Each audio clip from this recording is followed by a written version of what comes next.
saying I like things that are a little ruined. Quand j'étais enfant, je me suis retrouvée seule. Parce que quelqu'un avait décidé que personne ne devait plus me parler. Alors les autres enfants s'éloignaient. Certains baissaient les yeux, d'autres disaient simplement « Je peux pas rester avec toi, sinon elle va m'embêter ». Et pendant longtemps, j'ai cru que j'étais seule à vivre ça. J'ai cru presque que c'était de ma faute. Aujourd'hui, je sais que ce n'est pas vrai. Parce qu'en Suisse, on estime qu'environ 1 élève sur 10 est confronté au harcèlement au cours de sa scolarité. Bienvenue sur Parenthood, le podcast roman dédié à la parentalité. Et aujourd'hui, je vous propose de parler de harcèlement, et plus précisément de harcèlement en milieu scolaire.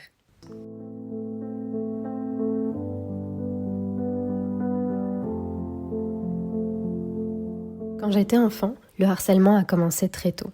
Je devais avoir environ 5 ans. Dans ma classe, une nouvelle élève était arrivée. Elle venait de l'étranger et je me souviens que je l'avais accueillie, que je lui avais présenté l'école, expliqué comment ça fonctionnait et que je l'avais intégrée à mon groupe d'amis. Au début, tout semblait normal. Et puis petit à petit, les choses ont changé. Et progressivement, elle a réussi à m'isoler de mes propres amis. Je me souviens de phrases comme « Je peux pas parler avec toi parce que si elle l'apprend, elle va m'embêter ». Alors, petit à petit, je me suis parfois retrouvée seule dans la cour de récré, seule pour les activités, et seule même dans les moments les plus simples, comme quand il fallait se mettre en rang 2 par 2 pour sortir de la classe. C'était une solitude assez particulière, parce que les autres enfants étaient là, mais ils n'osaient pas toujours être avec moi. Et puis après, il y a eu les humiliations. Parfois, elle collait des chewing-gums dans mes vêtements, dans mes t-shirts, dans mes cheveux, et puis ensuite, avec les autres, elle se moquait de moi. Mes parents ont essayé de m'aider, ils ont essayé d'intervenir, mais à l'époque, personne ne savait vraiment comment agir face à ce genre de situation. Et malheureusement, quand elle a appris que mes parents avaient essayé d'intervenir auprès de la maîtresse, les choses ont empiré. Elle se moquait encore plus. Ça a duré plusieurs années, jusqu'au jour où quelque chose a changé. J'avais environ 10 ans et j'ai changé d'école pour des raisons logistiques. Dans ma nouvelle classe, une fille est venue s'asseoir à côté de moi. Et je me souviens très bien de ce que je lui ai dit. Je lui ai dit, tu sais, ça sert à rien que tu parles avec moi, parce que cette fille, elle va te dire des choses sur moi et après, tu voudras plus être mon amie. Et cette fille, justement, elle m'a répondu quelque chose que je n'oublierai jamais. Elle m'a dit, je connais cette fille, je sais de quoi elle est capable et je vais pas croire ce qu'elle raconte. Moi, j'ai envie de parler avec toi pour savoir comment t'es. Mais là, j'ai été complètement surprise. C'était la première fois que quelqu'un prenait le temps de m'écouter, moi, et pas elle. La première fois que quelqu'un me laissait raconter ma version. Et à partir de ce moment-là, j'ai commencé à relever la tête. Cette fille est devenue ma meilleure amie pendant des années. Et je crois qu'elle ne s'en rend peut-être même pas compte aujourd'hui. Mais elle a changé énormément de choses pour moi. Merci Sabrina. Plus tard, adolescente, j'ai vécu une autre forme de harcèlement. J'étais dans un nouveau collège, j'avais mes amis, ma vie suivait son cours, jusqu'au jour où une fille a décidé de s'en prendre à moi. Je regardais simplement dans le vide et elle pensait que je les observais, son copain et elle, pour obtenir son regard à lui. Et malheureusement, elle s'est fait cette idée en quelques secondes. Un jour, à la fin des cours, elle est venue me voir avec 3 ou 4 de ses amies, des filles violentes. La première fois, j'ai tenu tête, parce qu'elles m'ont dit de me taire en m'insultant, et que j'ai répondu que je ne me tairais pas, que c'était à elles de se taire. Mais malheureusement, elles n'ont pas du tout apprécié. Et à partir de ce moment-là, elles ont commencé à m'attendre presque tous les jours à la sortie des cours. Parfois, elles me suivaient, parfois, elles m'attendaient. Et elles m'entouraient, elles se mettaient en cercle autour de moi, elles m'insultaient très fort devant tout le monde. Parfois, il n'y avait personne. Mais quand il y avait du monde, personne ne disait rien. Il y avait seulement ma meilleure amie qui était là, toujours à côté de moi. Comme on était en sous-nombre, elle ne pouvait pas faire grand-chose, mais elle était là. Et sa présence me réconfortait malgré tout. Et puis un jour, quelque chose a changé. 2 filles du collège sont venues me voir. Elles m'ont dit qu'elles voyaient tout ce qui se passait, qu'elles savaient que je me faisais embêter et que si j'avais besoin d'aide, elles étaient là. Qu'elles connaissaient ces filles et qu'elles détestaient leur attitude. Et ça a tout changé pour moi. Parce que tout à coup, j'étais plus seulement celle qu'on insultait. J'étais aussi quelqu'un que d'autres voyaient, que d'autres comprenaient, que d'autres soutenaient. Et ça m'a donné de la force. Alors merci à Valbona, merci à Amanda, et surtout, merci à toi Mélanie pour toutes ces années où tu as été à côté de moi, et aujourd'hui encore, ma meilleure amie. Avec le recul, je me rends compte que dans ces situations, il n'y a pas seulement une victime et une personne qui harcèle. Il y a tout un groupe autour. Il y a celles et ceux qui attaquent, il y a celles et ceux qui suivent, il y a celles et ceux qui rient, et celles et ceux qui voient mais qui n'osent pas intervenir. Et parfois, il suffit d'une seule personne qui ose dire « c'est pas normal ».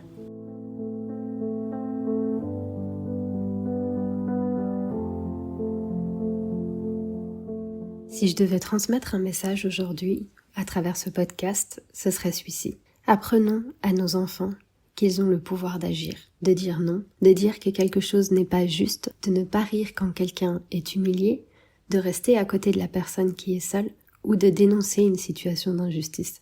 Parce que trop souvent, on entend encore « c'est pas grave, ça va passer », ignore. Mais en réalité, on apprend souvent aux enfants à se taire, à se conformer, à faire plaisir aux autres pour être acceptés. Et pourtant, apprendre à dire non, leur apprendre à dire que ce n'est pas normal, c'est une compétence essentielle pour toute la vie. Parce que nos enfants deviendront des adultes qui sauront ensuite poser leurs limites, qui sauront refuser les abus de pouvoir, qui sauront défendre les autres. Et au fond, c'est aussi ça qu'on devrait apprendre à l'école. Le respect, l'empathie et le courage d'agir.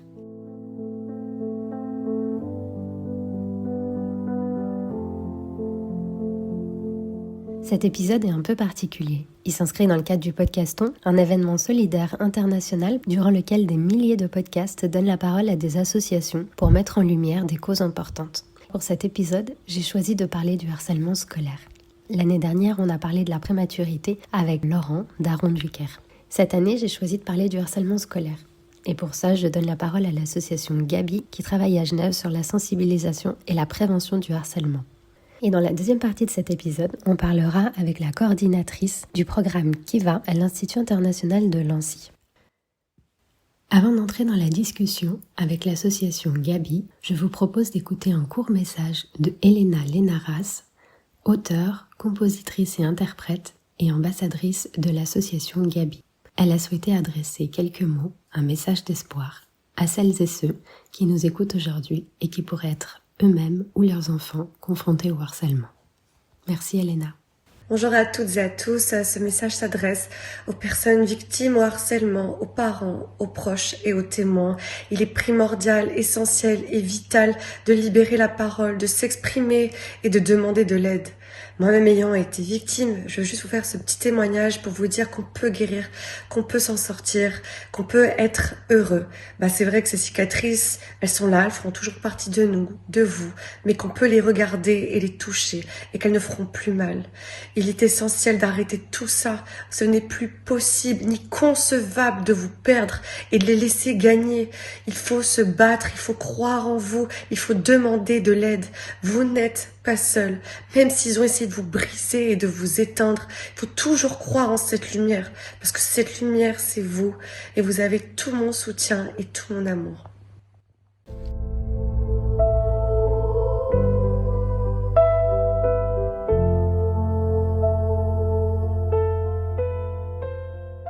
Bonjour Paulina et Linda, vous êtes les représentantes de l'association Gabi qui est à Genève et qui lutte contre le harcèlement au milieu scolaire.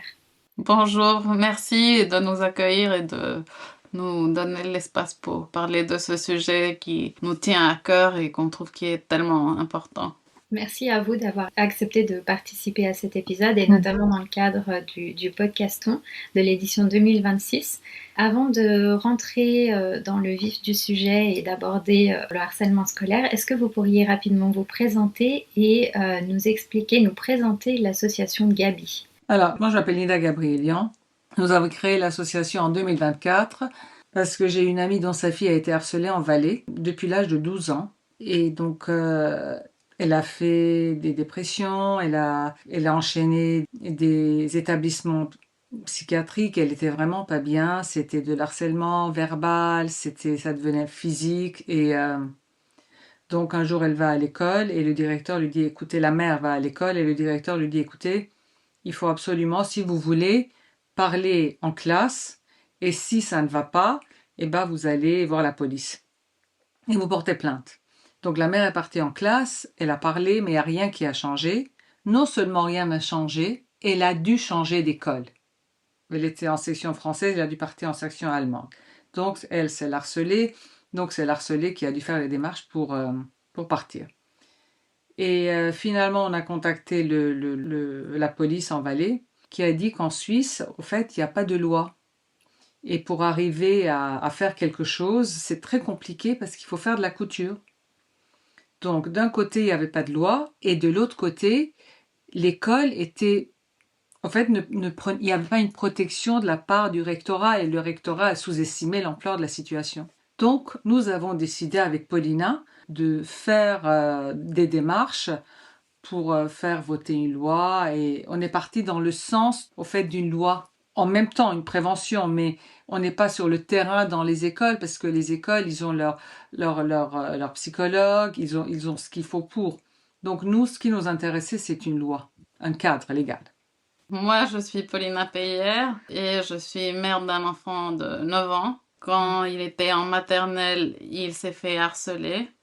Et j'ai eu beaucoup de chance parce que dans mon cas, j'ai minimisé un peu quand il est venu me dire plusieurs fois que il y avait des enfants qui l'embêtaient à l'école.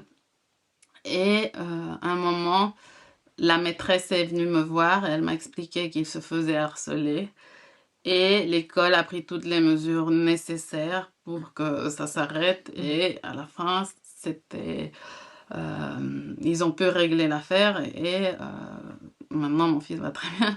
Cependant, moi, à partir de là, avec Linda, on a décidé de créer l'association parce qu'on pense que c'est un sujet important et que pas tous les enfants ont la même chance parce que malheureusement, dans beaucoup, beaucoup de cas où les écoles ne prennent pas en compte les harcèlements ou minimisent. Pardon. Et nous avons été en Valais, dans le canton du Valais. Nous avons rencontré le conseiller d'État qui a été très, très ouvert, qui nous a reçus et qui est très réceptif au fait en ce qui concerne la loi et qui a fait maintenant la loi elle est en phase de consultation. Et normalement, si tout va bien, elle va passer ce printemps. Et nous avons fait aussi les démarches pour le canton de Genève. Et voilà. Et ça en est où, à Genève? Actuellement, il y a un projet de loi qui est en discussion. Ben, on verra s'il est accepté ou pas. D'accord, merci pour ces précisions. Et avant toute chose, pour qu'on puisse bien comprendre de quoi il s'agit, est-ce que vous pourriez nous expliquer la différence entre un conflit et le harcèlement, et notamment le harcèlement scolaire? Bien sûr. Et ça, c'est très important parce que des fois, on peut confondre ou les gens utilisent le mot harcèlement très facilement et c'est pas toujours le cas. Quand on parle d'un conflit, c'est quelque chose de très ponctuel et ça peut être une fois où quelqu'un fait une blague. Ça, c'est pas vraiment le harcèlement. Ce qui fait la différence, c'est le fait que ça soit répétitif. Donc, l'harcèlement, c'est quelque chose qui dure, c'est dans la durée que ces événements prennent place et c'est pas juste une fois. Il y a ce fait de répétition. Il peut y avoir un déséquilibre de pouvoir, dans le sens que le harceleur, même s'il est dans la même classe, peut-être il a plus de confiance ou quelque chose. Et il y a aussi une intention de déranger à la personne, vraiment. D'accord. Tandis que le conflit, c'est quelque chose de ponctuel et ça, on le dit souvent, c'est pas parce que quelqu'un fait une mauvaise blague dans la classe que ça veut dire que cet enfant est harcelé. Il faut vraiment faire une différence et ne pas utiliser non plus le terme à la légère, quoi. Oui, donc c'est vraiment la répétition dans le temps qui fait... Voilà. qui pose... Exactement. D'accord. Et vous, au travers de l'association Gabi, vous constatez que le harcèlement, à partir de quel âge est-ce qu'on constate déjà des cas de harcèlement à l'école? Très jeune. Ça peut être très très jeune. Comme je disais, dans le cas de mon fils, c'était en maternelle. Donc à partir de 4-5 ans, ça peut vraiment arriver. J'ai une copine où sa fille à 5 ans se faisait harceler aussi. Donc honnêtement, ça peut être depuis un très bas âge, malheureusement. Et à ce moment-là, ce qui se passe chez les tout petits, par exemple, c'est que c'est vraiment un enfant qui est pris pour cible et ça se répète et ça se répète régulièrement. Oui. Et par exemple, dans le cas de mon fils, c'était des enfants qui étaient plus âgés que lui. D'accord. Donc, c'est aussi là où on voit la disproportion de force, si on veut dire. Oui, oui, oui. Et quand on parle d'enfants, est-ce qu'il y a différents profils Par exemple, un profil type pour l'enfant qui harcèle, un profil type pour l'enfant qui est harcelé, ou est-ce que c'est complètement variable d'un cas à l'autre? Moi, je crois il y a des enfants qui sont plus facilement, qui sont peut-être plus fragiles ou qui peuvent être plus fragiles et brillants et qui peuvent déranger et qu'il y a des enfants qui peuvent avoir différentes, peut-être des faiblesses et dont l'harceleur en profite, qui l'humilie et après ça crée un effet de groupe au fait. Mais c'est vrai que aussi ce qu'on remarque, c'est que il n'y a pas forcément un profil défini parce que quelquefois ça arrive que, par exemple, un harcelé, après, peut devenir harceleur. C'est pas noir et blanc, c'est difficile. Après, comme dit Linda très bien, il y a cet effet de groupe d'enfants que peut-être ils seraient pas forcément harceleurs, mais il y a un leader qui fait que les autres suivent. Donc, c'est pas si facile. Et on dit toujours ça, c'est pas non plus qu'il faut dire c'est des méchants, des gentils, ça c'est trop facile, c'est plus compliqué que ça. Oui, oui, oui. Et comme on parle justement d'enfants, Mhm. comment ça se passe concrètement quand on parle de harcèlement? Vous l'avez dit un peu plus tôt, c'est des humiliations, mais c'est-à-dire que c'est plus verbal, ça peut être des agressions physiques, comment ça se passe? Ça peut être les deux, ça peut être les deux. Bon, ça commence par l'agression verbale, mais il y a des cas aussi, on vous pousse, on vous tape. Il peut y avoir les deux. Mais ça commence en général par une agression verbale. Et aussi, c'est important de dire que l'isolement, c'est aussi une façon d'harceler, dans le sens laisser quelqu'un ne le faire pas partie d'un groupe. Et maintenant, avec tout ce qui est réseaux sociaux aussi, il faut dire que le cyberharcèlement, c'est la continuation du harcèlement qui malheureusement continue des fois à la maison. Alors justement, en parlant des réseaux sociaux, ça a complètement changé en fait le harcèlement parce que comme vous le dites, ça continue en fait, il n'y a plus de limite. Ça peut être jour comme nuit, c'est en continu, c'est peut-être même plus violent puisque les personnes sont quand même derrière un écran. J'imagine qu'ils ont moins conscience de ce qu'ils font, de la violence de leurs propos et de leurs actions. Est-ce qu'on voit vraiment une nette différence entre l'avant et après accès aux réseaux sociaux des plus jeunes? Absolument, parce que comme vous dites, avant les enfants qui se faisaient harceler arrivaient chez eux et pendant quelques heures ou des jours, le week-end, ils pouvaient vraiment être tranquilles chez eux, jouer peut-être avec ses amis, ses voisins ou ses frères. Donc il y avait un moment où ils étaient bien. Tandis que maintenant, avec les réseaux sociaux, ça continue 24 heures sur 24. Et les enfants se font des commentaires beaucoup plus forts que ce qu'ils diraient s'ils étaient face à quelqu'un. Parce que c'est beaucoup plus facile quand on est derrière un écran de juste envoyer des messages. De notre expérience qu'on a vue, c'est vraiment très violent. Est-ce qu'on constate des signes qui sont peut-être subtils, en tout cas au début, chez nos enfants quand ils commencent à être harcelés? Est-ce qu'en tant que parent, on peut voir qu'il y a quelque chose dans leur comportement qui change et quelque chose auquel on devrait vraiment faire attention? Oui, moi je pense que une des choses à faire attention, c'est quand un enfant, ça c'est une fois une mère qui m'a dit, mon fils avait des lunettes les mêmes lunettes pendant des années et du jour au lendemain, il voulait changer, ça n'allait pas. Et petit à petit, la mère s'était rendu compte que c'était le début parce que ça a été la première chose, donc on a changé de lunettes. Après, l'enfant venait de l'école, il n'était pas bien, il n'avait plus faim, il voulait plus aller à l'école. Donc c'est des petites choses comme ça, petit à petit, où il faut être très attentif. Et vraiment, comme dit Linda, on invite aux parents à vraiment faire attention aux petits détails parce que malheureusement, il y a 22% des enfants qui n'en parlent à personne quand ils sont harcelés. Et il n'y a que 50% des parents qui sont au courant que ces enfants se font harceler. Donc, vraiment, il y a beaucoup de cas où les enfants disent même pas à ses amis, à les enseignants ou la personne. Et en plus, il y a 50% des parents qui ne savent pas. Donc, il faut vraiment être attentive.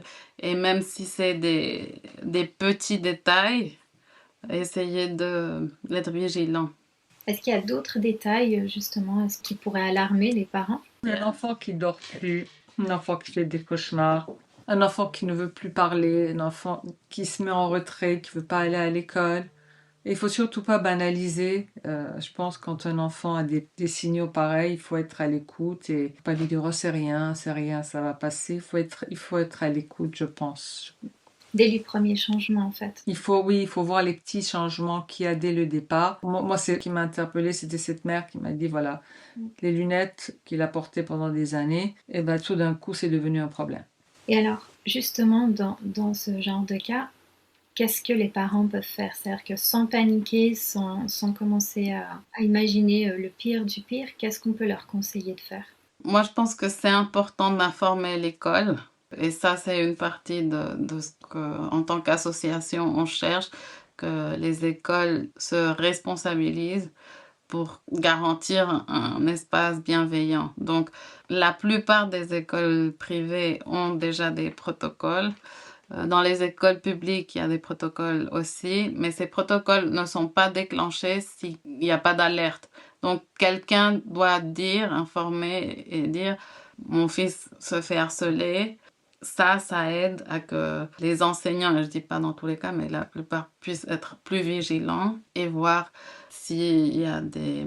Parce que ça dépend des écoles, mais il y a des groupes, des fois, où ils en parlent, ils aident les enfants.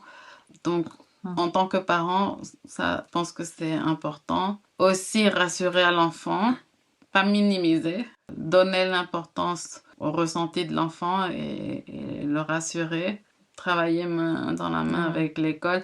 Mais bon, c'est pour ça que on pense que c'est important qu'il y ait un cadre légal parce que malheureusement, pas toutes les écoles répondent comme il faudrait. Et puis, c'est là où il peut y avoir beaucoup plus de problèmes. Oui, parce que c'est vrai qu'en tant que parent, on peut être dépassé aussi, Oui, se sentir démuni, vouloir faire au mieux, mais en même temps, ne pas savoir si on risque d'aggraver la situation, c'est extrêmement compliqué de trouver le juste milieu, de se sentir aussi accompagné. absolument. Oui, c'est exactement. Pour un parent, c'est difficile de savoir comment faire pour que ça aille bien, pour être à l'écoute. Et quelquefois, enfin, c'est humain, on peut être maladroit, mais il faut être, oui, très à l'écoute et on est perdu au fait. Mais il faut être là, il faut être à l'écoute. Et comme dit Paulina, l'école et la famille doivent être très soudées.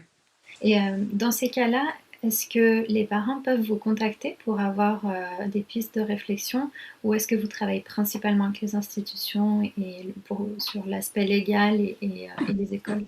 Nous, pour l'instant, on est plutôt dans la partie où on cherche l'évolution du cadre légal, mais il y a beaucoup d'associations qui peuvent aider par rapport à un suivi plus psychologique et qui ont des psys qui peuvent être à l'écoute des parents. Et en parlant d'école, est-ce que on en est où? Alors aujourd'hui en Suisse, j'ai bien compris qu'on n'avait pas de loi pour l'instant ou qu'on est en discussion pour harmoniser la situation sur les différents cantons. Mais comment ça se passe aujourd'hui quand des parents contactent l'école et puis lancent l'alerte? Actuellement, la loi prévoit qu'en cas de harcèlement, les parents peuvent déposer plainte. Il faut aller à la police. Mais notre expérience est que ça, c'est très compliqué parce que c'est pas facile à prouver. Pour nous, c'est pas vraiment le cadre légal adapté parce que c'est pour diffamation, violence physique, mais c'est pas vraiment la répétition qui fait ce qui est encore plus difficile que juste une violence ponctuelle comme un conflit. Et donc, c'est pour ça que pour nous, c'est vraiment très important qu'il y ait ce changement. Ça, c'est la première chose que les parents peuvent faire. Et après, au niveau public, la plupart des cantons ont des protocoles. Et là, une fois que c'est déclenché, il y a de l'aide des psys et des groupes qui interviennent pour une situation d'harcèlement scolaire. D'accord. Alors là, le protocole qui est déclenché, c'est des psychologues, mais autant pour l'enfant qui est harcelé que pour l'enfant qui est harceleur. Je crois que ça dépend du canton, mais en général, ils regardent l'ensemble du problème. Et puis pour les parents qui constateraient que c'est leur enfant qui est l'auteur de harcèlement, je pense à tous ces parents que éventuellement l'école peut contacter en expliquant que leur enfant s'est attaqué en fait à un autre enfant. Et comment est-ce qu'on peut réagir en tant que parent dans un cas pareil? Alors, quelquefois, les parents, ils peuvent être dans un déni, ils peuvent dire non, mon enfant, pas du tout, moi, pas du tout. Mais je crois que là aussi, non, il faut être à l'écoute. Son enfant aussi peut être harceleur. Il faut surtout pas dire non, c'est pas mon enfant, c'est le meilleur. Mais c'est normal que chaque parent pense que son enfant n'est pas capable d'harceler. Oui, moi je pense qu'il faut vraiment avoir une communication avec l'enfant.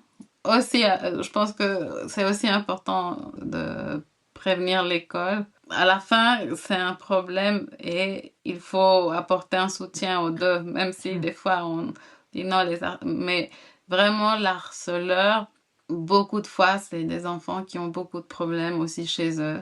Beaucoup de fois, ils reproduisent ce qu'ils voient.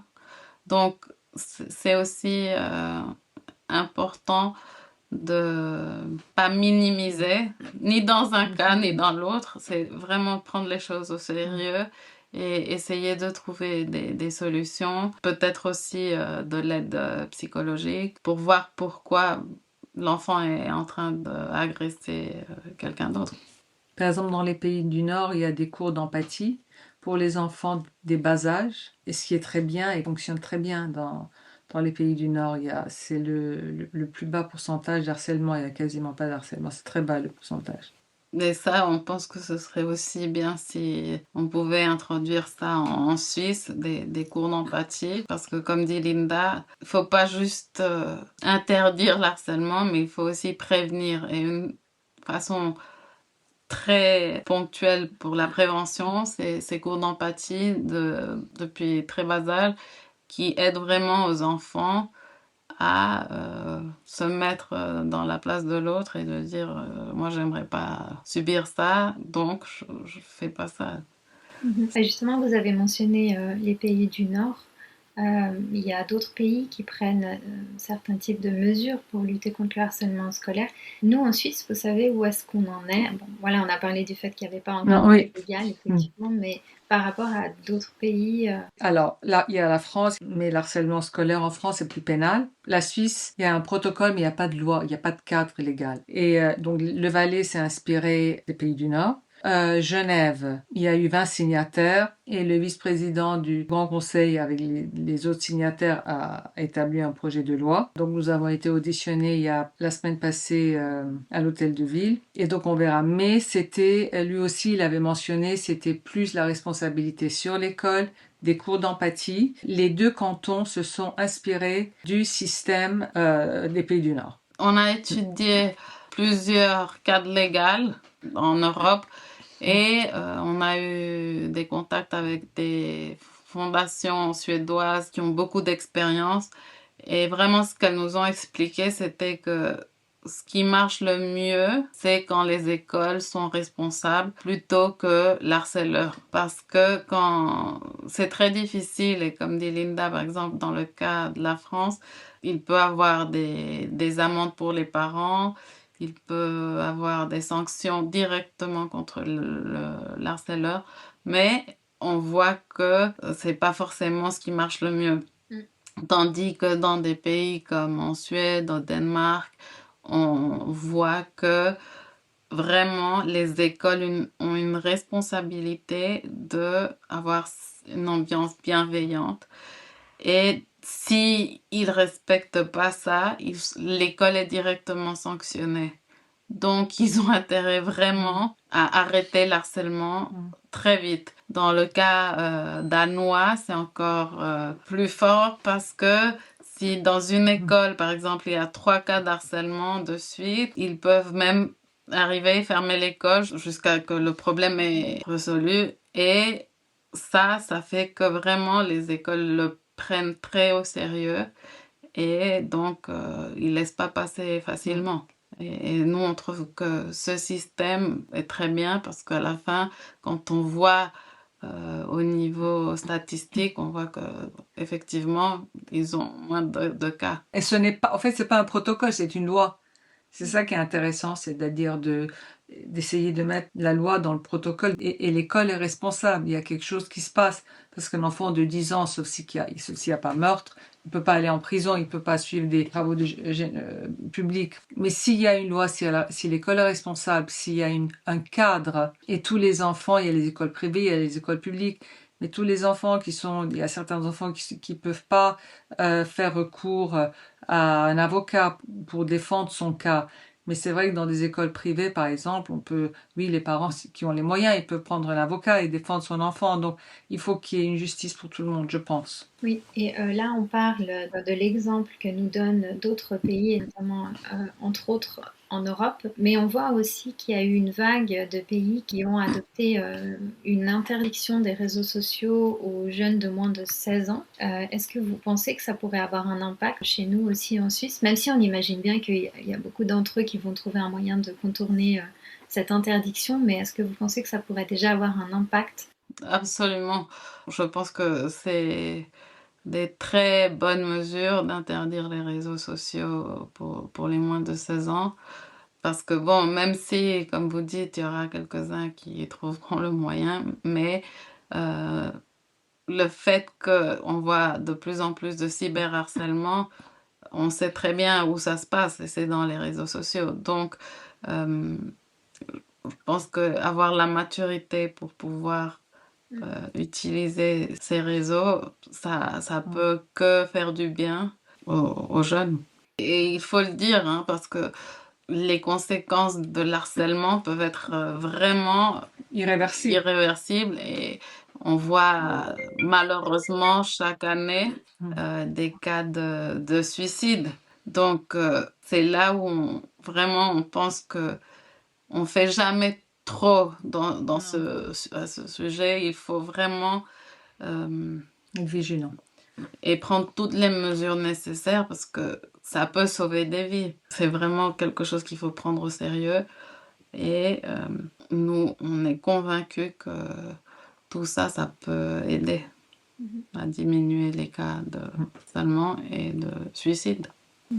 Lors de notre premier entretien téléphonique, Paulina, vous m'aviez dit, vous m'aviez donné des statistiques sur le nombre d'enfants harceleurs, le nombre d'enfants harcelés, en m'expliquant que c'était assez égal, c'était 10% contre 10%, et donc que les 80% restants sont des témoins. Et donc, est-ce qu'il n'y aurait pas aussi une éducation, vous avez parlé des cours d'empathie, mais aussi tout ce travail à faire sur qu'est-ce qu'on fait quand on assiste à des cas de harcèlement, quand on est en face de ces situations-là, même dès le plus jeune âge?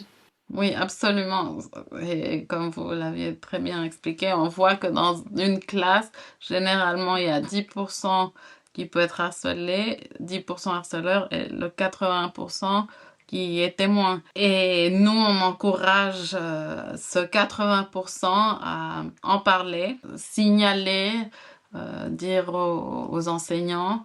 Si ce 80% n'est pas d'accord avec l'harcèlement, ben, ils ont une voix et ils peuvent dire quelque chose. Ne pas avoir peur parce que ce qui arrive très souvent, c'est que les gens ou les enfants n'osent pas intervenir parce qu'ils ont peur de se faire harceler eux-mêmes. Mais si on parle avec eux et on leur dit, mais vous êtes plus forts si vous êtes ensemble, vous êtes beaucoup plus à être contre une personne qui peut-être est l'harceleur, il faut que vous parlez et ne pas juste rester en tant que témoin. Et surtout quand on pense à ce 22% de victimes qui n'en parlent à personne, le fait que ces témoins puissent aussi donner une alerte, informer soit aux parents de l'élève, soit aux enseignants, ça peut vraiment contribuer à arrêter un problème qui peut devenir ou s'installer. Merci. Je voulais vous demander si vous auriez un message à faire passer, et notamment aux politiques. Bougez, faites une loi, faites avancer les lignes. Et ça, c'est le plus important. Oui, il faut qu'il y ait une loi. On va essayer une siècle en Suisse. Il faut qu'il y ait une loi. C'est pas normal qu'il n'y ait pas de loi. Alors bougez. Il faut bouger. Est-ce que vous pensez que les personnes, justement, ces politiques, ont conscience de ce qui se passe concrètement ou... Je pense qu'il y a beaucoup de gens qui pensent qu'ils savent sur le sujet, mais vraiment, c'est pas toujours le cas. Et comme je disais à un moment, je trouve que c'est extrêmement important parce que si on traite pas ce problème, vraiment, il y a des jeunes qui se suicident chaque année. Et ça, c'est inacceptable. C'est incroyable qu'on puisse pas prévenir ça et garantir dans les écoles des espaces bien sûr. Nous, on est conscient que c'est pas évident, c'est pas facile, mais il faut le faire. Pour les enfants, il n'y a pas une mesure de trop. Je pense que on s'en voudra jamais de dire on a trop fait.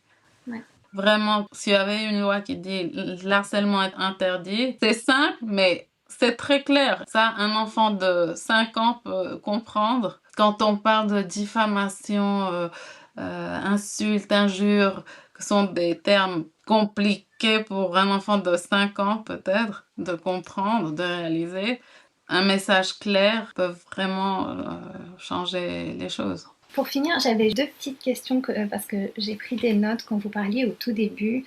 Quand vous avez évoqué le cas de Gabi, donc en Valais, vous avez expliqué que c'est sa maman qui avait dû intervenir en classe. Absolument. Pour dire que, voilà, qu'il faut arrêter, que ma fille se fait harceler tout le temps et qu'il faut arrêter.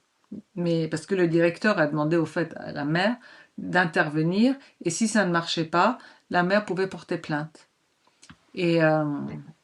Et voilà. Et après, en contactant la police, on nous a dit que non, en fait, il n'y a pas de loi, il faut faire de la couture. Et après la suite, c'est que il a dû changer d'école, il s'est fait hospitaliser. Et le rectorat avait sous-estimé à l'époque le problème, l'ampleur de la situation en fait. Merci. Et puis, quant à vous, Paulina, pardon, à un moment, vous avez parlé, vous avez dit que votre fils qui était victime de harcèlement quand il avait à peu près 9 ans. Quand il avait 4 ans. 4 ans. 4-5 ans. Pardon. Vous avez dit, j'ai minimisé. 100%. Parce qu'il est venu et il m'a dit, ah, maman, il y a 2 enfants qui m'embêtent à l'école. Puis il m'a redit après.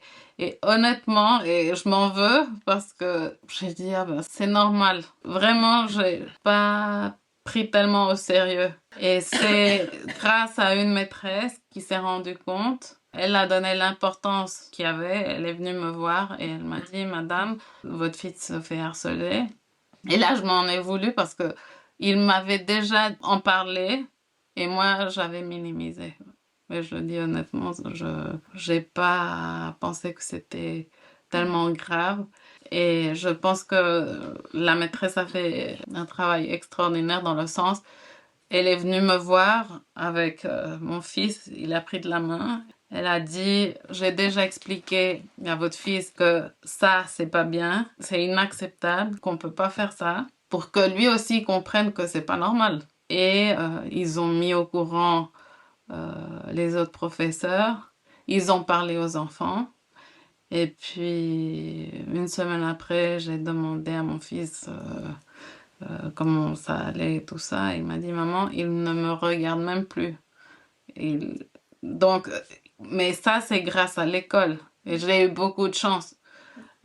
Donc, c'est pour ça que j'invite les parents vivement à ne pas minimiser et vraiment être attentifs.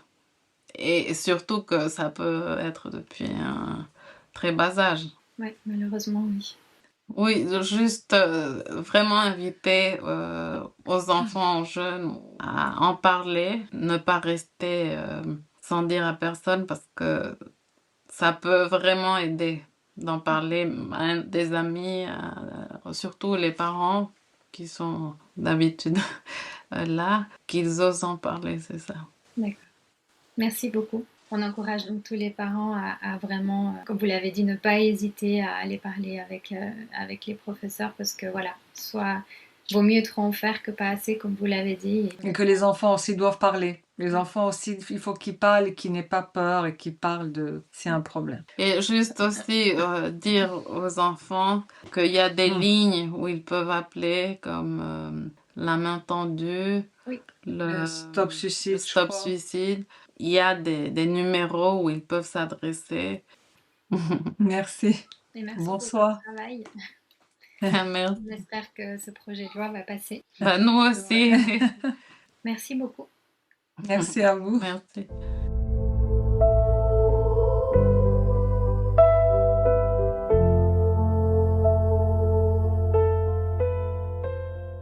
On est maintenant avec Amélie Rochet de l'Institut international de Lancy à Genève, l'ILL. Et Amélie, vous êtes coordinatrice du programme Kiva à l'Institut. Bonjour Amélie, Bonjour. merci de participer à cet épisode de podcast un petit peu spécial. Vous allez aujourd'hui nous parler du programme Kiva et nous expliquer comment est-ce que l'Institut international de Lancy l'a mis en place, nous expliquer concrètement ce que c'est. Oui, très bien, avec plaisir. De notre côté, le programme Kiva est installé dans notre établissement depuis 5-6 ans maintenant. C'est un programme qui vient de Finlande, donc qui prend ses origines à l'université de Turku. C'est un programme qui a donc été soutenu par le ministère de l'Éducation et de la Culture aussi finlandais. Donc c'est quelque chose qui a pu être mis en place dans énormément d'écoles, plus de 90% d'écoles là-bas. Et donc c'est vrai que c'est un programme qui avait été quand même testé, basé sur des recherches et donc, c'était assez attractif pour nous de savoir que d'autres écoles l'avaient déjà testé avant nous et on pouvait donc aller voir comment ça fonctionnait. Et c'est ce que l'école a fait, c'est ce que notre directrice générale a fait avec un petit groupe de travail. Et donc, ils sont rentrés à l'Institut et ont décidé de le mettre en place ici à IEL. Ils sont partis en 2020 et on l'a mis en place à la rentrée 2020, donc ça fait presque 6 ans. Le programme est vraiment déployé dans énormément de pays et dans le monde entier, jusqu'en Nouvelle-Zélande, jusqu'au Chili, jusqu'au Mexique, très largement aussi dans l'Europe de l'Est, l'Europe du Nord, en Irlande également, en Amérique du Nord également. D'ailleurs, la liste de tous les pays est sur leur site internet, si vous voulez voir. D'accord. Et est-ce que vous pouvez nous expliquer ce que c'est? Puis j'aimerais juste ajouter, avant que vous expliquiez, que vous êtes le premier établissement de Suisse à avoir Oui. implémenté ce programme. Tout à fait. Oui, parce qu'en effet, on est allé voir aussi d'autres programmes, et c'est vraiment le programme Kiva qui a retenu toute l'attention. En fait, le programme Kiva est un programme complet, clé en main.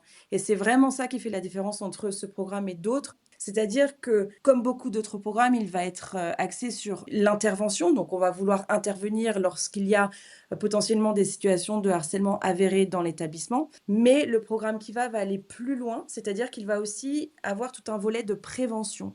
Et c'est ce volet préventif qui va nous intéresser également, parce que ça veut dire qu'il y a un curriculum qui vient avec le programme. C'est-à-dire qu'on va avoir des leçons en classe, les enseignants vont pouvoir s'emparer du curriculum et régulièrement en classe avoir des leçons basées sur la lutte contre le harcèlement. Alors on en reparlera, mais enfin c'est très large, hein. Ça va parler de la communication, ça va parler du pouvoir. Donc ce volet prévention est très important, mais également il y a un autre volet qui est le volet de la surveillance, c'est-à-dire que le programme Kiva va nous donner des outils pour pouvoir surveiller le climat scolaire dans notre établissement. Donc c'est vraiment le fait que ce soit complet qui nous intéressait. Ensuite, les deux autres aspects du programme, je dirais, c'est également la sensibilisation, c'est-à-dire que le programme va nous permettre de sensibiliser toute la communauté scolaire. On est visible, c'est-à-dire que nous sommes une école Kiva et cela se voit. On a des gilets jaunes dans la cour, on a des posters, on a plusieurs outils qui vont nous permettre de sensibiliser pour la cause, pour lutter contre le harcèlement.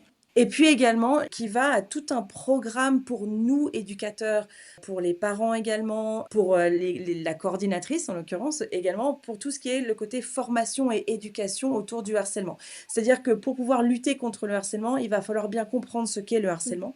Et pour ça, on va avoir besoin de former nos équipes, de former nos enseignants, également les élèves, pour bien comprendre de quoi il s'agit.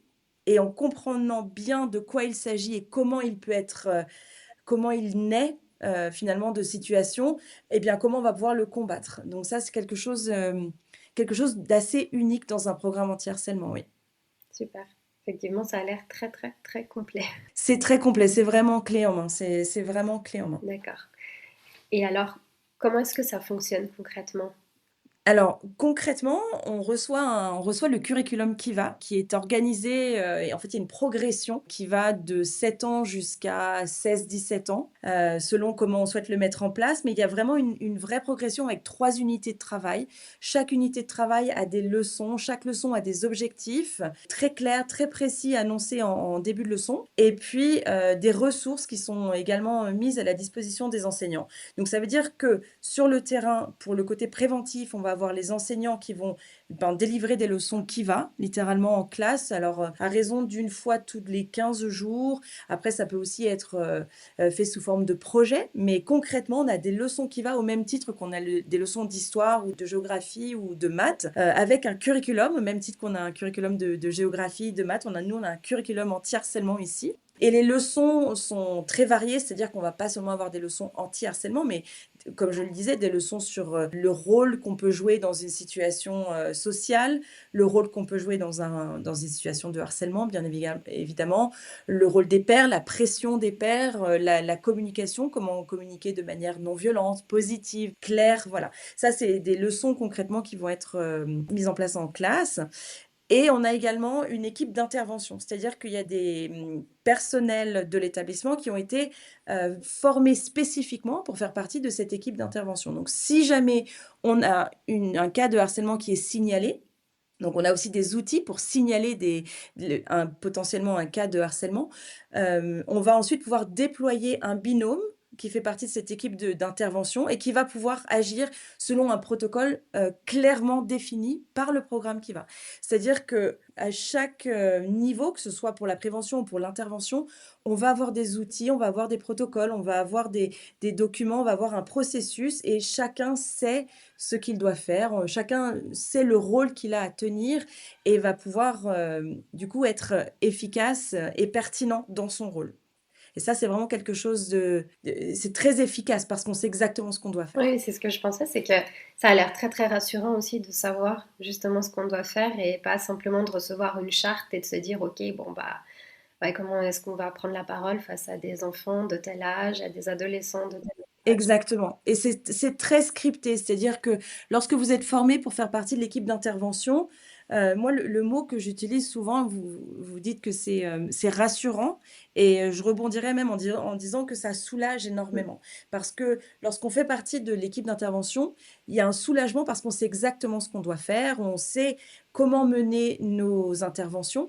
Quand on est un enseignant et qu'on doit déployer le curriculum, on est soulagé aussi parce qu'on sait exactement, on a nos ressources à disposition, donc on sait exactement où on va.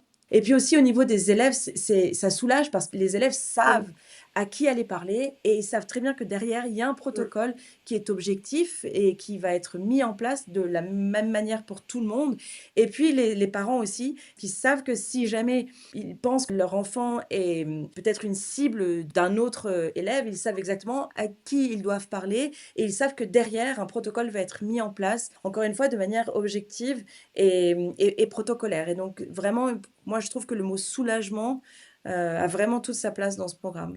Mais là, je pense que vous mettez aussi le doigt sur le point clé. Ce que j'imagine être le point clé dans les cas de harcèlement scolaire, c'est vraiment cette notion d'objectivité parce qu'on a souvent l'impression quand on entend les témoignages de parents, d'enfants, d'adolescents qui racontent que parfois on est pris en compte, d'autres fois pas du tout, d'autres fois on a l'impression que c'est très banalisé, d'autres fois c'est bon, bah attends un peu, ça va passer. C'est complexe, c'est très complexe, c'est très complexe. Et une des parties de la formation consiste à déjà délimiter le cadre. Est-ce qu'on est dans une situation de harcèlement? Oui, alors si oui, voilà comment on va déployer le protocole. Sinon, voilà ce qu'on doit faire. Parce que on doit s'occuper de toutes les situations qui pourraient intervenir dans l'établissement, mais toutes ne se règlent pas de la même manière. Et une fois qu'on a bien compris comment se mettait en place une situation de harcèlement et à quoi elle ressemblait, alors on connaît les leviers et on sait comment on doit travailler sur la situation. Notamment le programme Kiva part du principe qu'une situation de harcèlement se fait en groupe et que chacun a un rôle à tenir dans le groupe, que ce soit les élèves qui participent activement, que ce soit le rôle du leader, que ce soit le rôle des témoins, qu'on va appeler les témoins silencieux, que ce soit le rôle des soutiens de la personne, de l'élève qui sera peut-être victime ou tout du moins cible des auteurs des faits présumés. Et donc chacun joue un rôle et nous, ce qu'on va essayer de faire, c'est de comprendre qui joue quel rôle et comment chacun peut s'engager à changer son comportement afin de sortir de cette situation-là. Donc on est vraiment sur un programme qui va être non blâmant, non punitif et non confrontant, ce qui peut paraître un petit peu étonnant parce que c'est vrai que parfois on cherche la justice, on cherche à punir. Le programme Kiva ne va pas chercher à faire ça. Il va chercher à comprendre comment la situation est née, qui joue quel rôle, et on va aller chercher ces élèves et on va leur demander de s'engager à changer de rôle pour pouvoir soutenir la personne qui s'est retrouvée ciblée par les faits sur une période de longue durée. Et donc, le fait d'être formé et éduqué va nous aider finalement à pouvoir solutionner ces problèmes. Ça paraît fantastique, mais notamment le fait que, comme vous dites aussi, qu'effectivement, ce soit pas blâmant ni punitif, mais qu'on essaie vraiment de comprendre la source du problème, chose qui est C'est aussi ça. rare parce que parfois on applique voilà, des sanctions en quelque sorte sans essayer de Ouais. comprendre pourquoi est-ce qu'il y a un début de situation. Ouais. Non, il faut comprendre d'où ça vient. On insiste beaucoup aussi sur la responsabilité collective, mais aussi individuelle de chaque élève au sein de la classe. C'est-à-dire que chaque élève joue un rôle individuellement en prenant ses propres décisions et en assumant ses propres responsabilités. Mais on reconnaît aussi que le groupe et la pression des pairs peut également influencer sur les élèves individuellement et créer cette responsabilité collective.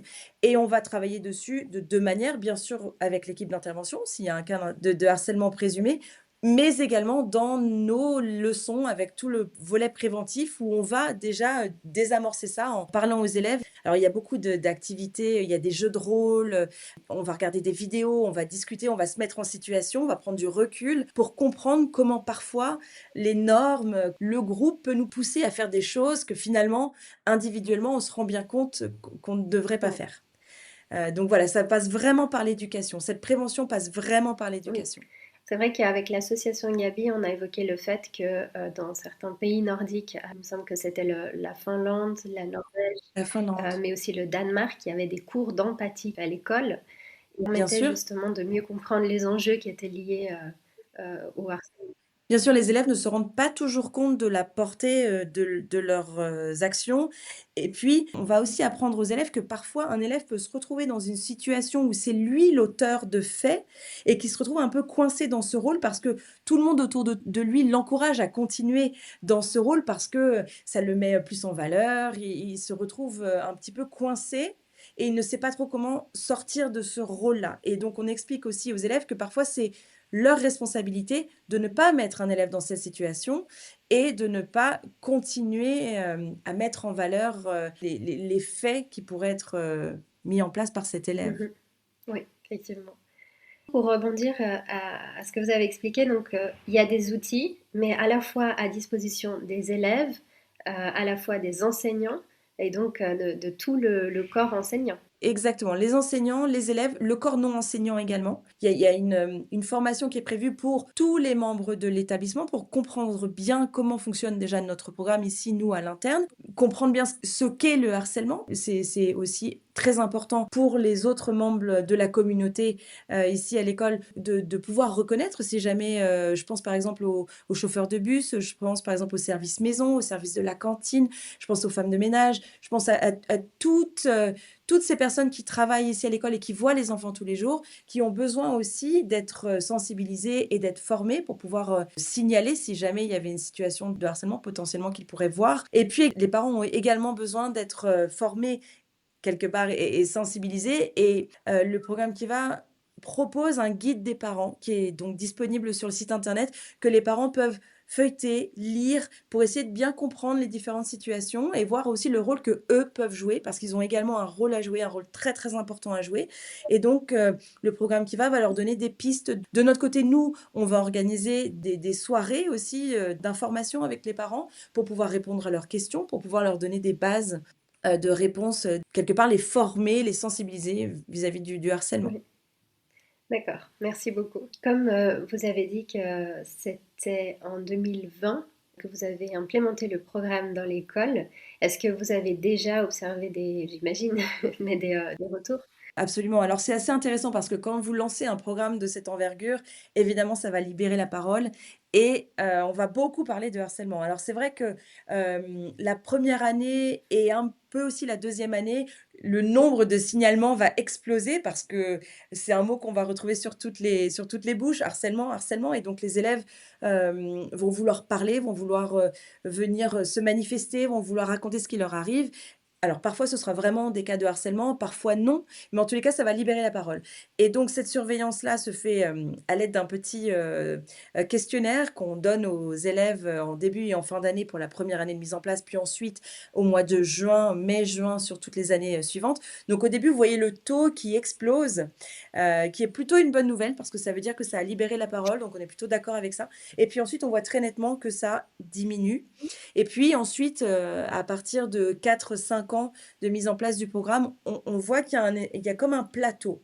Il y a comme un petit essoufflement où là, il faut redonner un petit peu une dynamique au programme, donc peut-être en mettant de nouveaux projets en place, en célébrant, par exemple, nous, je sais que cette année, on a fait la journée anti-harcèlement, la journée internationale anti-harcèlement au mois de novembre, donc je crois que c'est le 6 novembre cette année, et donc en mettant des compétitions en place, en lançant de nouveaux projets, en mettant de nouveaux livres disponibles, il y a plein d'ouvrages très intéressants qui traitent du harcèlement, qu'on peut mettre en place dans les classes, notamment ça a été fait en 6e, ça a été fait en fin de primaire également. Donc il faut redonner une petite dynamique au bout de 4-5 ans parce que ça peut s'essouffler.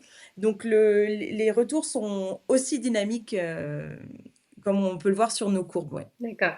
Oui, non, un résultat très positif parce que oui, ça libère la parole, mais surtout ça soulage, on sait à qui parler, on sait qui on a en face de nous. Si un parent, une de nos familles a des doutes, a des suspicions, a des craintes, a des inquiétudes, ils savent qu'il y a une adresse email dédiée avec une personne derrière qui va pouvoir leur répondre, qui va pouvoir les écouter, discuter, et pareil avec les élèves.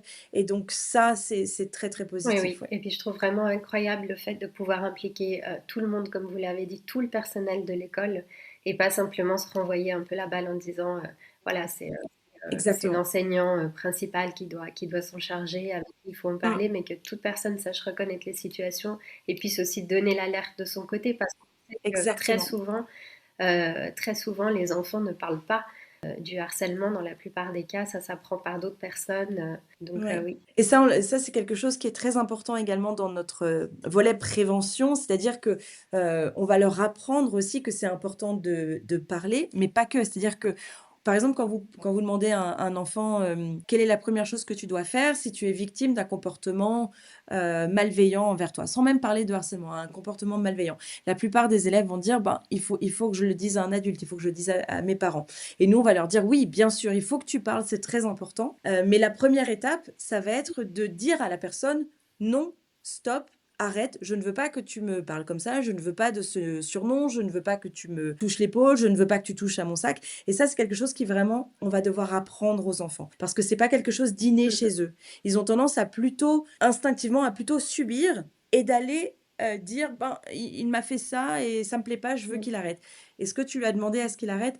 Ah bah non, j'y avais pas pensé. Et ça, c'est quelque chose que nous, on va pouvoir faire dans nos leçons de prévention. C'est quelque chose qu'on va pouvoir faire à travers les jeux de rôle. On va les mettre dans ces situations-là et leur apprendre à être assertifs, à pouvoir dire non sans être agressif et sans être dans la soumission. Ça, c'est vraiment quelque chose qu'il faut pratiquer et apprendre, littéralement. Ouais, effectivement. Même nous, hein, en tant qu'adultes, c'est vrai qu'on n'a pas été Absolument. éduqués à savoir mettre des barrières. C'est Et pas puis facile. j'imagine que pour les enfants, ce qui est merveilleux avec de tels cours et avec ces jeux de rôle, c'est que ça va leur permettre aussi de s'affirmer dans la vie, et ça va leur permettre de développer des compétences aussi, mais bien au-delà du harcèlement. Absolument. Absolument. Et moi, ça m'arrive de faire des cours, de faire quelques leçons Kiva ponctuellement dans plusieurs niveaux. Et parfois, les élèves, ils me voient arriver, donc évidemment, la coordinatrice Kiva, et je leur dis, bah, aujourd'hui, vous savez, on va faire la leçon. Et à aucun moment, on va prononcer le mot harcèlement. Il n'y a absolument pas, ce n'est pas un cours pour ou contre le harcèlement. Par exemple, dernièrement, c'était un cours sur la communication et à aucun moment on mentionne le harcèlement. Mais tout ça, c'est des petites graines qu'il faut planter pour ensuite éviter ces situations de harcèlement. Et c'est en ça que le programme est si complet et si merveilleux, c'est que ça nous permet de développer ces compétences-là en prévention de ce genre de Ouais. situation. Et j'imagine aux adultes qui peuvent devenir, qui savent aussi effectivement mettre une limite et qui savent après reconnaître les situations où il faut parler, les situations où ils estiment que leur parole compte. Et ce sera précieux d'avoir une société où le non est respecté. Absolument. Vous êtes un établissement international, mais je me pose la question de savoir pourquoi est-ce que ce programme ne serait pas plus appliqué, et notamment dans le domaine public. Je ne suis pas sûre que ce soit ma place de répondre. Après, moi, ce que je peux vous dire, c'est que nous avons des écoles publiques, alors pas en Suisse, en France, nous avons des écoles publiques qui ont fait appel au programme Kiva et qui ont déployé le programme Kiva. C'est vrai qu'il a fallu mettre certaines subventions en place et donc je sais que ça a été difficile pour ces écoles. Elles y ont réussi, elles en sont très contentes et elles ont le programme aujourd'hui. Nous avons été, approchés en effet par, plusieurs écoles, mais je sais que c'est très compliqué. Il faudrait des programmes anti-harcèlement où, en fait, il faut donner la place à ce genre de leçons dans les curriculums, dans les écoles. Il faut que les élèves puissent s'exprimer. Il faut leur donner des outils. Voilà, sans parler forcément de programme anti-harcèlement, il faut absolument leur donner des outils pour qu'ils sachent communiquer de manière efficace, qu'ils puissent s'affirmer, qu'ils sachent dire non et qu'ils sachent à qui aller parler si jamais ils ont des problèmes avec d'autres élèves dans leurs Oui. écoles. Voilà, ça c'est sûr, D'accord. je pense. Bon, voilà, à titre personnel, mais il est vrai que le programme Kiva est quand même un programme payant. Il faut avoir la licence Kiva. Donc je sais que voilà, c'est pas forcément évident pour toutes les D'accord. écoles. Pour finir, est-ce que vous auriez des conseils à donner, alors déjà à des parents qui pourraient se sentir démunis face aux situations de harcèlement? Vous avez bien dit que les parents ont aussi leurs responsabilités et ils peuvent agir, mais aussi Bien sûr. aux professionnels ou à toute personne du corps enseignant qui pourrait assister à des situations de harcèlement et qui ne saurait pas forcément par où Oui, commencer. bien sûr. La première chose, c'est vraiment la communication. Il faut écouter nos enfants, que ce soit nous en tant qu'enseignants, mais également à la maison. Écouter nos enfants, poser des questions, essayer de comprendre ce qui se passe. Parce que parfois, ça peut nous arriver, nous adultes, de banaliser au vu des problèmes que nous, on pourrait rencontrer peut-être au travail ou dans la vie ou dans nos familles. Ça peut arriver qu'on puisse banaliser et dire: «Oh mais tu sais, c'est rien, ça va aller, t'inquiète pas, ça va passer. Écoute, ignore-le, tu verras, ça ira mieux plus tard». Or, pour eux, c'est vraiment très important. C'est quelque chose qu'ils vont vivre tous les jours à l'école et parfois, ça peut être vraiment très violent pour eux. Donc la première chose, c'est écoutons-les, écoutons vraiment la situation, essayons de comprendre, ne banalisons pas parce que pour eux, ce sont vraiment des vrais problèmes et on peut comprendre pourquoi parce qu'ils sont toujours dans ce même groupe, social tous les jours à l'école et puis Dieu sait que les groupes, c'est pas évident, les situations sociales sont difficiles, que ce soit la cantine, la récréation. Il faut retrouver son groupe, il y a des postures à adopter, c'est pas évident. Il y a des systèmes de leadership qui se mettent en place au sein des groupes, donc c'est vraiment pas évident pour eux. Donc ça, vraiment, ne banalisons pas. Et puis, deuxième chose, nous, en tant qu'enseignants, en tant qu'adultes, en tant que parents, soyons des modèles vis-à-vis de nos enfants. C'est-à-dire que, là, je parle aux parents, si par exemple l'enfant rentre à la maison et dit oh, aujourd'hui, on s'est moqué de tel et tel élève parce qu'il a fait tomber son plateau à la cantine. Alors, ça, j'adore cet exemple. Il a fait tomber son plateau à la cantine, on a applaudi, on a rigolé. Oh là là, le pauvre devant tout le monde.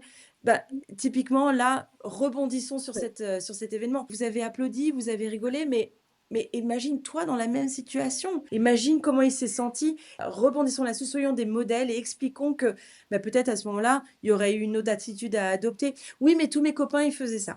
Ok, est-ce que toi, tu peux peut-être, si tous les copains ils font ça, mais toi, ça ne veut pas dire que tu es obligé de le faire. Peut-être que dans tes autres copains, il y en a d'autres aussi qui n'avaient pas envie de rigoler, qui n'avaient pas envie de le faire. Mais si tout le monde rigole à chaque fois, alors c'est vrai que ça va être difficile de changer les comportements. Donc voilà, encourageons-les à ne pas suivre la norme et à vraiment dire ce que eux ont au fond du cœur et ce que eux pensent vraiment de la situation. Oui.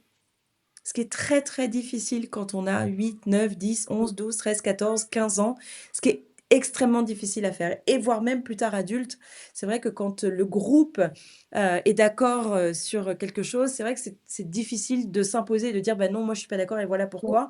Je sais que je suis minoritaire, mais je souhaiterais quand même mettre mon point de vue en lumière et parfois, certaines autres personnes vont pouvoir suivre ou ça peut créer un mouvement de bah, à vrai dire, moi aussi, mais j'osais pas trop le Oui, oui, dire. complètement. Voilà, donc soyons un modèle pour nos Oui, enfants. ouais, ouais, complètement.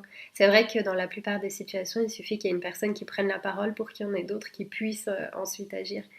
Et puis encore une fois, ça permettrait à nos enfants devenus adultes d'avoir déjà pris position et de savoir aussi mettre les limites et de savoir réagir quand ils sont face à des situations inconfortables C'est peut-être plus difficile de Mm. commencer à l'âge adulte quand on n'a jamais eu l'occasion de le faire plus jeune. Absolument, Et absolument. notamment parce que c'est vrai que les tout petits, en général, vers les 6-7 ans, ils ont quand même une notion euh, très très forte de la justice, il me semble. Donc, Absolument, absolument. Et ils vont venir nous voir et vont dire non, mais c'est pas juste, mais pourquoi, pourquoi?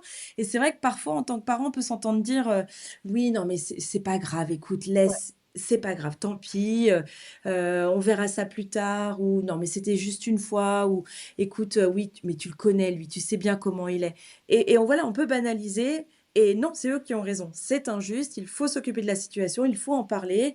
Et ça, c'est vrai que souvent, ces discussions-là, elles ont lieu à la maison au moment des repas ou en rentrant dans la voiture ou en bus ou en marchant pour rentrer à la maison. C'est là que les enfants vont débriefer.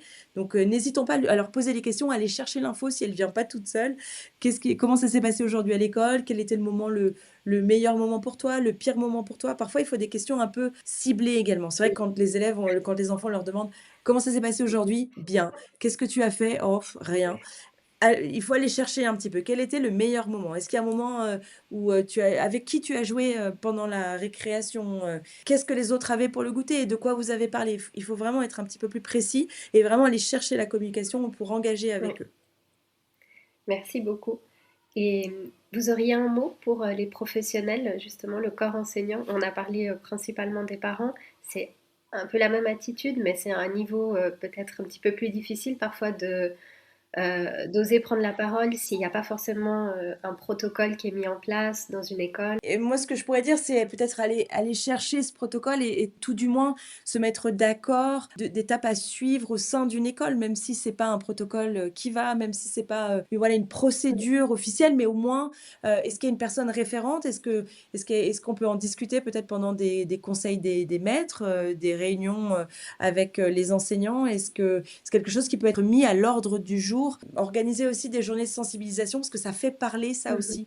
Ça met le sujet au cœur de l'actualité et ça fait qu'on en discute et on met le sujet sur la table et ça, c'est important, oui, il faut en parler. D'accord. Merci beaucoup. Merci infiniment, Amélie, pour cet éclairage. Merci à vous. How beautiful, how truly awful to be just a little ruin.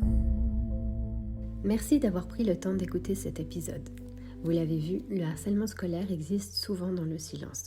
Mais parfois, il suffit d'une seule personne qui ose dire non ou ce n'est pas normal. Si vous êtes ou votre enfant confronté à une situation de harcèlement, sachez que vous n'êtes pas seul et que des ressources existent. Dans la description de cet épisode et sur mon site, vous trouverez plusieurs liens utiles, notamment le site de l'association Gabi, celui du programme Kiva, ainsi que des ressources proposées par les différents cantons, comme celles mises à disposition par le canton de Genève, l'État de Vaud, qui expliquent comment agir en cas de harcèlement scolaire. Et si vous êtes un professionnel, une école ou une institution intéressée par ces questions ou par la mise en place du programme Kiva, vous pouvez également trouver toutes les informations sur le site du programme Kiva. Merci pour votre écoute et à très vite sur Parenthood.